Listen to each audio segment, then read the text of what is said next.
Humingi ng suporta ang Philippine Coast Guard sa ilang grupo ng mga negosyante mula po sa Europa. Kaugnay ng West Philippine Sea, nakatutok si Mariz Umali. Sa harap ng iba't ibang business chambers ng Europa, partikular ang German, Dutch, French at Nordic Chamber of Commerce, suporta ang hiningi ni Philippine Coast Guard spokesperson to the West Philippine Sea, Commodore J. Tariela. Sa gitna ito ng patuloy na tensyon sa pagitan ng Pilipinas at China. We are a small country.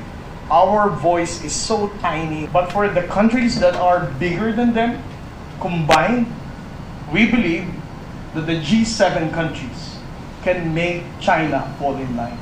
What is next after transparency is that more countries having collective action to tell China that what you are doing is something that we're not going to support.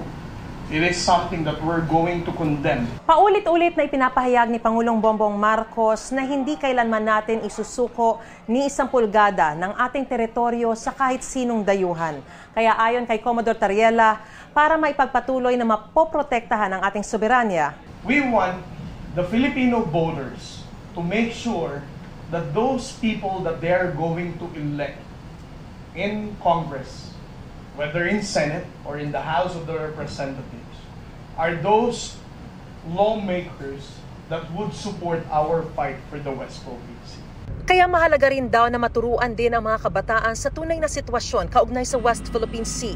Naniniwala naman si Tariela na huwad na pananakot lang ang banta ng China na aarestuhin nila ang mangingisdang magtetrespass sa kanilang teritoryo. Naging tugon lang daw nila ito dahil sa sakit ng ulo na idinulot umano sa kanila nang magtagumpay ang atin nito na maisagawa ang kanilang misyon sa Bajo de Masinloc kamakailan at sa takot umanong madagdagan pa ang mga civil society groups na sumunod sa kanilang hakbang. It caused so much panic that they even have to deploy more than 50 vessels. They deployed the biggest number of Chinese Coast Guard vessels in our record. 11 China Coast Guard vessels deployed in Bajo de Masinloc, 30 Chinese maritime militia, 2 PLA Navy warships, because it's something new for them. They don't even know how are they going to respond to a civil society.